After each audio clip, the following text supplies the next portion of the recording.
Actually, they all have increased our bond rating to its highest level in 35 years and granted us a positive outlook for the first time since 1983. But that's not enough. Now that we have stabilized our economy, we have turned our full focus to restoring growth and creating the best business climate in the country.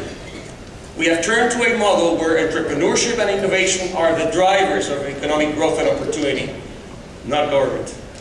The debate has already begun at the national level on fundamental tax reform and addressing a tax regime that actually puts American businesses at a competitive disadvantage around the globe. Puerto Rico, as a U.S. territory, has a code that is a mirror image of the Internal Revenue Code. We face the same challenge in that high taxes, especially on the corporate side, have hindered our competitiveness. I am convinced, as a previous president was, that a dollar in the taxpayers' hands will be used more effectively than if that same dollar remains in the government's hands. Thus, we just approved the largest across the board tax cuts at the individual and corporate level in our history. Starting January of this year, we cut the top corporate rate from 41% to 30%. The previous 70-year corporate bracket has been flattened, and in 3 years, the top corporate tax rate will drop to 25%. For individuals, tax rates will drop an average of 25% this year, increasing to nearly 50% reductions over 6 years. However, to ensure that we sustain fiscal responsibility, individual tax reductions for years 2014 through 2016 will be contingent on the government meeting targeted goals to guarantee that we continue to balance our budget every single year. Thus, we are making the taxpayer the watchdog for fiscal discipline and ensuring government keeps that discipline.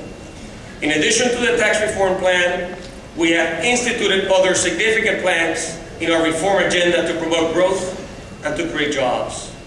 We enacted one of the most advanced and aggressive public-private partnership laws in the country to encourage greater private investment and bring competition and efficiencies to schools, roads, airports, energy, water facilities, and other public infrastructure. We launched a new housing initiative that cuts property and capital gains taxes for buyers and sellers. Actually, during the first 4 months of this program, housing sales have increased over 20%. We have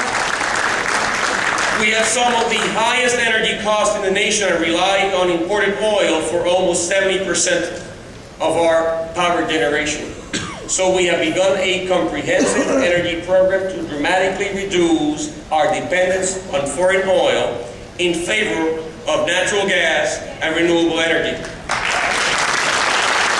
We're also merging government agencies to cut duplication and streamlining operations to be quick, agile, and efficient so that government red tape doesn't get in the way of entrepreneurship and job creation. A perfect example of the government's permitting process is the following. We have actually government agencies issuing 28 different permits. Now we have 1 permit to do business in Puerto Rico.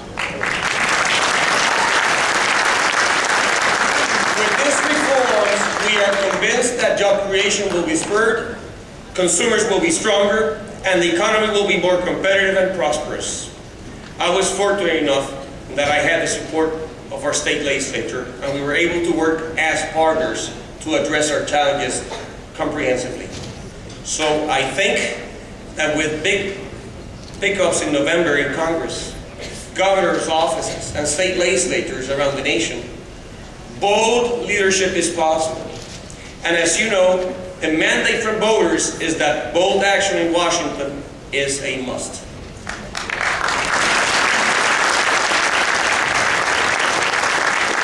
So my advice is, don't wait and don't blink.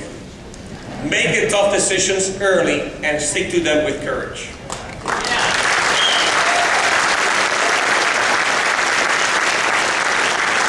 Our nation, the people are expecting leadership. At the beginning of my term, I went to the state legislature and on TV to tell the public exactly what we faced and what we needed to do to fix it. Some may not like every decision, but they will respect you for doing what's right and what you said you would do.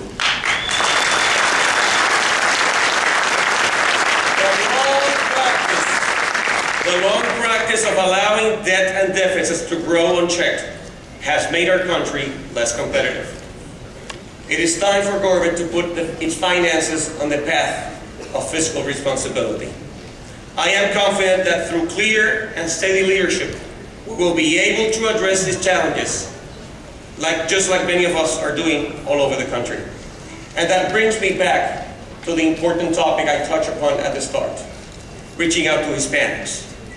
Because this is our time and our opportunity to elevate pro-growth, pro-family policies and make huge inroads in our Hispanic community around the country. The late President Reagan actually said that Hispanics are Republicans, they just don't know it yet. And he was so right.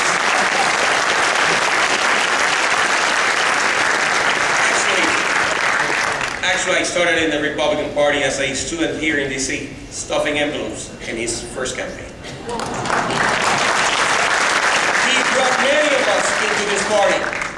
And the bottom line here is that we are socially conservative, fiscally conservative, and have a natural distrust of government. We want lower taxes. Education is key to us, and we want our small and medium-sized businesses to flourish. Those are conservative and Republican values.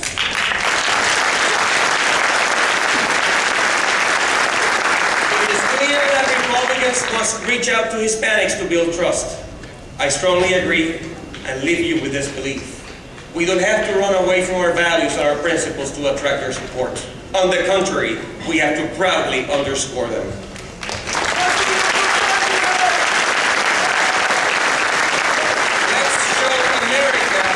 What we can accomplish if we protect individual freedom, promote growth, and strengthen our values.